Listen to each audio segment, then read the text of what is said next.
Goeiedag vriende, baie welkom by nog 'n lesing oor die boek Efesiërs. Vandag kyk ons na Efesiërs 4 vers 7 tot 11. Maar kom ons sluit ons oë.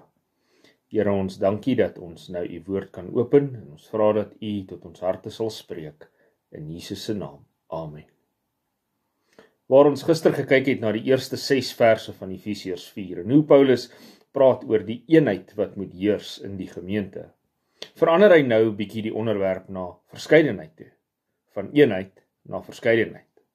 En kom ons lees in Efesiërs 4 vers 7 tot 11 wat hy sê. Maar aan elkeen van ons is die genade gegee volgens die mate van die gawe van Christus. Daarom sê hy, toe hy opgevaar het in die hoogte, het hy die gevangenes gevange geneem en gawes aan die mense gegee. Maar hy het opgevaar, wat beteken dit anders, as dat hy ook eers neergedaal het in die onderste dele van die aarde? Hy wat neergedaal het is dieselfde as hy wat opgevaar het bokant al die hemele, sodat hy alles tot volheid kan bring. Hy het gegee, sommige as apostels, ander as profete, ander as evangeliste, ander as herders en leraars. Die fokus van hierdie teks is die geestelike gawes. En Paulus maak 3 baie belangrike punte wat ons moet onthou oor die geestelike gawes. Hy sê eerstens dat almal het 'n gawe ontvang. Efesiërs 4 vers 7 sê, maar aan elkeen van ons is die genade gegee volgens die mate van die gawe van Christus. Alhoewel Efesiërs 4 nie al die gawes lys nie, kan ons verseker wees dat elke een ontvang een of ander gawe van die Here af. Die tweede punt wat hy maak is dat daar 'n verskil tussen verlossingsgenade en bedieningsgenade. Alhoewel die twee baie hand aan hand loop, soos ons later sal sien, is daar tog 'n verskil. Hy sê in dieselfde vers, maar aan elkeen van ons is die genade gegee, volgens die mate van die gawe van Christus. Verlossing is vir alle mense gelyk, en dit gebeur slegs op een unieke manier, deur die kruis van Jesus Christus. Dis die genade wat alle kinders van God ontvang. Maar bedieningsgenade is die gawes, die unieke gawes wat ons ontvang, om as agente van Christus op te tree. Jy sien, dis onmoontlik om verlossingsgenade te ervaar en nie bedieningsgenade te hê nie. Verlossingsgenade motiveer ons om vir God te werk op een of ander manier. Die derde punt wat hy maak is dat nie almal dieselfde gawes ontvang nie. In Efesiërs 4 vers 11 sê hy het gegee sommige as apostels, ander as profete, ander as evangeliste, ander as herders en leraars. Die liggaam van Christus, die kerk, het verskillende behoeftes en elkeen van ons word uniek toegerus om 'n spesifieke behoefte aan te spreek. Die eenheid waarvan daar in die vorige verse gepraat word, beteken nie dat ons almal dieselfde is, dieselfde dink en dieselfde doen nie. Daarvan getuig die verskeidenheid van die geestelike gawes. Hier in Efesiërs 4 vind ons maar 'n kort lys van die geestelike gawes. Ander lyste in die Bybel, soos in 1 Korintiërs, is baie meer omvattend.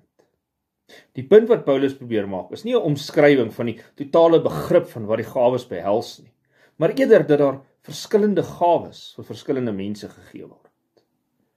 Hierdie is die makliker deel van die teks. Die teks raak moeiliker wanneer ons Efesiërs 4 vers 8 tot 10 lees. Daarom sê hy, toe hy opgevaar het in die hoogte, het hy die gevangenes gevange geneem en gawes aan die mense gegee. Maar hy het opgevaar, wat beteken dit anders as dat hy ook eers neergedaal het in die onderste dele van die aarde? Hy wat neergedaal het is dieselfde as hy wat opgevaar het bokant al die hemele, sodat hy alles tot volheid kan bring. Hierdie gedeelte van ons teks klink vreeslik kripties, asof Paulus in sirkels praat, in raaisels praat. Wie of wat is die gevangenes wat hy gevange geneem het? En wat is die opvaar en die neerdaal waarvan Paulus praat? En wat is die onderste dele van die aarde? En wat het hierdie alles met geestelike gawes te doen? Om hierdie teks te verstaan, is dit baie belangrik om kennis te neem daarvan, dat Paulus eintlik 'n ander Ou Testamentiese teks aanhaal. En ook die konteks van daardie teks moet ons verstaan. Paulus haal aan uit die skrif wat tot sy beskikking is, die Ou Testament.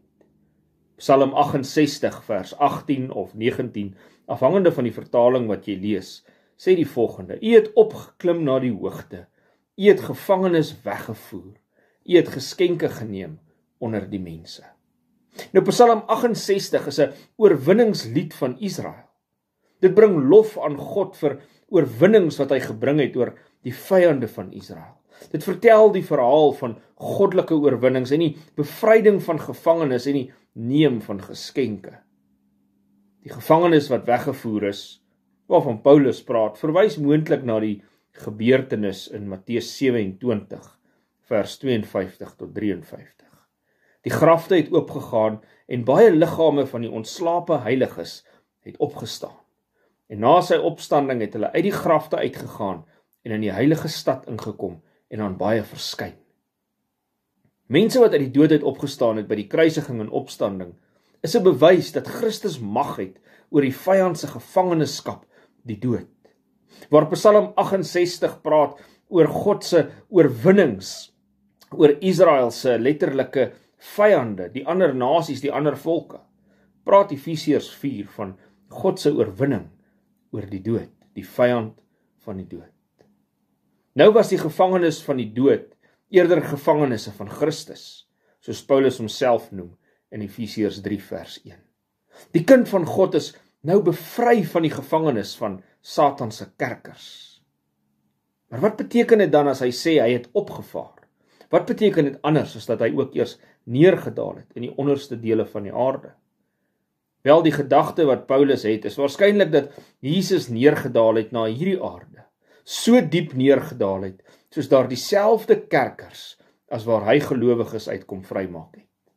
Dat hy self in die tronk van die dood was, juis om ander te bevry uit daardie gevangenis uit.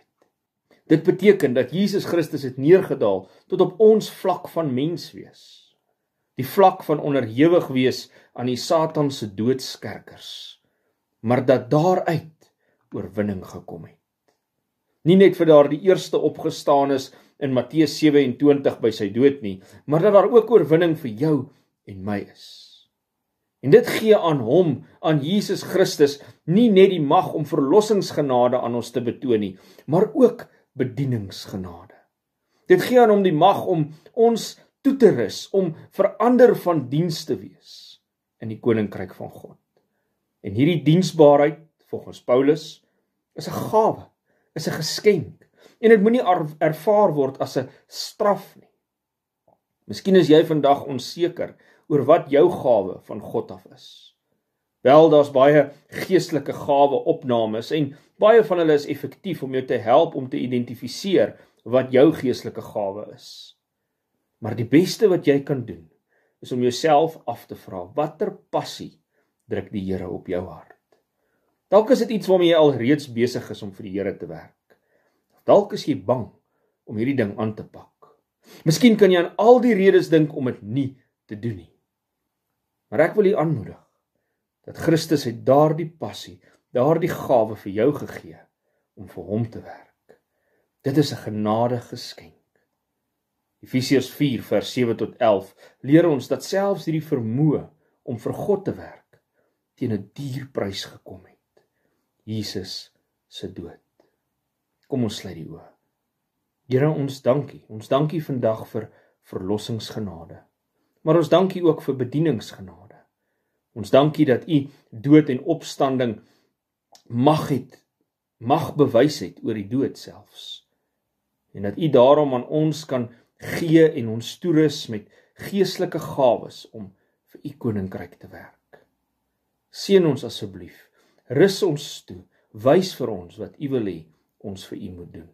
Dis my gebed in Jesus se naam. Amen.